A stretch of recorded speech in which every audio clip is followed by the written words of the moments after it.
کی بیوی کسی قدر مطمئن ہوگی جب ہی اسے اس کے لیے تیار کیے گئے کمرے میں پہنچا دیا گیا۔ اب انتظار تھا تو صرف اس عیسائی دائی کا جس نے اپنے مخصوص وقت پر ہی آنا تھا۔ عیسائی دائی جب وزیر کے گھر پہنچی تو اسے اطلاع دی گئی کہ وزیر کی بیوی تو سلطان کے گھر ہے اور اسے بچے کی پیدائش بھی سلطان کے محل میں جا کر ہی کرنی تھی۔ عیسائی دائی نے جب یہ سنا تو اس کے ہاتھ پاؤں پھول گئے۔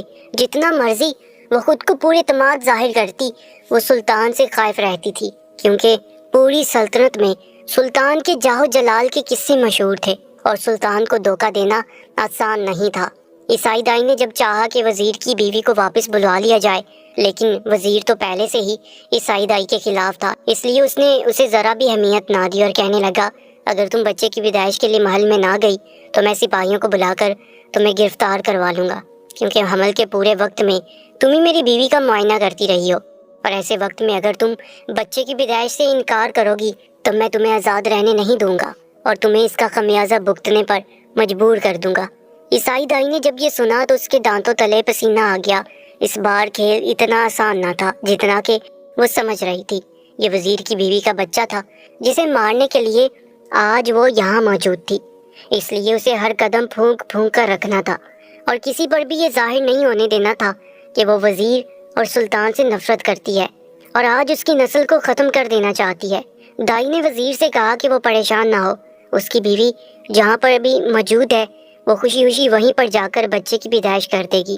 جگہ سے کیا فرق پڑتا ہے، آخر تجربہ اور قابلیت تو دائی کے اپنے ہاتھوں میں ہے۔ اس نے جب اپنی بات مکمل کر لی تو وزیر 2 سپاہیوں کے ہمراہ اسے لے کر محل کی جانب چل پڑا۔ محل سے مسلسل وزیر کی بیوی کی خراب طبیعت کی اطلاعات آ رہی تھی اور جلد عیسائی دائی کو بلائے جانے کا مطالبہ بھی کیا جا رہا تھا۔ وہ عیسائی عورت محل کے اندر پہنچی اور محل کی شان و شوکت کو دیکھ کر حیران رہ گئی۔ ایک مسلمان بادشاہ کے ایسے ٹھاٹھ بار، اس کے اندر حسد کی ایک تیز آگ جلی، لیکن سامنے سے آتے سلطان کو دیکھ کر اس کے ہوش اڑ گئے۔ سلطان اپنے پورے جاہ و جلال کے ساتھ اس کے سامنے آ گئے تھے۔ وہ چاہ کر بھی اس کا سامنا کیے بغیر نہیں رہ سکتی تھی۔ یہ وہی سلطان تھے جس کے خلاف نفرت میں وہ جل رہی تھی۔ سلطان نے اس عورت سے کہا، اے مسیحی عورت، میں تمہاری بے حد عزت کرتا ہوں اور میں نے تمہاری قابلیت کی بہت تعریفیں سن رکھی ہے۔ آج تمہاری قابلیت کا امتحان ہے۔ وزیر کی بیوی اور اس کا بچہ دونوں ہی ہمارے لیے بے حد معنی رکھتے ہیں، بالکل اس طرح جس طرح اس پوری سلطنت کی ہر عورت اور اس کا بچہ ہمارے لیے اہم ہے، چاہے وہ مسلمان ہو، عیسائی ہو یا ہندو، ہم ہر کسی کی صحت کا خیال رکھتے ہیں۔ سلطان نے عیسائی دائی سے کہا کہ وہ بے حد دھیان سے بچے کی پیدائش کرے اور اسے کوئی نقصان نہیں پہنچنا چاہیے۔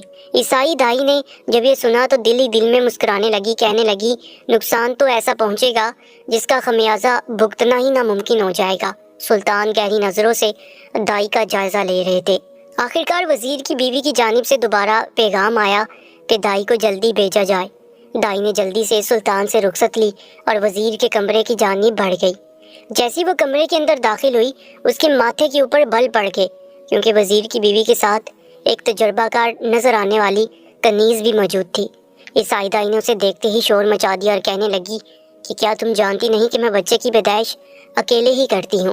میں اس قابل ہوں کہ اس مشکل مرحلے کو خود سے نمٹا سکوں، مجھے کسی کی مدد کی ضرورت نہیں۔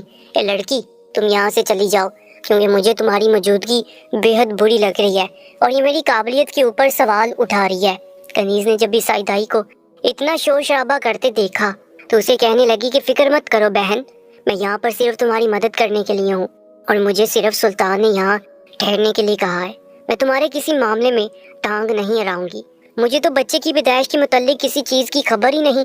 جو کچھ تم نے کرنا ہے تم کرو، مجھے کیا پتا کہ بچے کی پیدائش کس طرح کرتے ہیں، میں تو صرف وزیر کی بیوی کی دیکھ بھال کرنے کے لیے یہاں پر موجود ہوں۔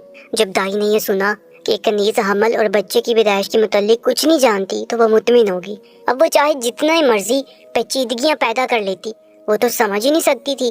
اب یہ دائی یہی سوچ رہی تھی کہ کنیز نے آگے بڑھ کر دائی کو ایک گلاس مشروب کا پیش کیا۔ یہ مشروب اس قدر خوشبودار اور فرحت انگیز لگ رہا تھا کہ عیسائی دائی کا دل للچا پڑا اسے پینے کے لیے، لیکن وہ اوپر ہی اوپر سے نخرے دکھانے لگی۔ کنیز نے اسے کہا کہ اسے ایک بڑا ہی مشکل کام سر انجام دینا ہے، اس لیے اسے یہ مشروب پی لینا چاہیے۔ یہ سلطان کے خاص حکیم کا بنایا ہوا مشروب ہے اور اس سے انسان کی طاقت اور صحت بحال رہتی ہے۔ ان سب باتوں کا تو عیسائی کے اوپر کیا اثر ہوتا؟ اسے اس مشروب کی غذائی اثرات سے کیا لینا دینا تھا، لیکن مشروب کی شکل دیکھ کر ہی اس کا دل کر پڑا اسے پینے کے لیے، اور اس نے آؤ دیکھا نہ تاؤ ایک ہی گھونٹ میں پورا گلاس خالی کر دیا۔ مشروب واقعی بڑا لذیذ اور فرحت بخش تھا۔ عیسائی دائی کو اپنے بدن میں طاقت دوڑتی ہوئی محسوس ہونے لگی۔ اس نے آگے بڑھ کر وزیر کی بیوی کا جائزہ لیا۔ اسے وہ خلاف معمول تھوڑا خاموش لگی۔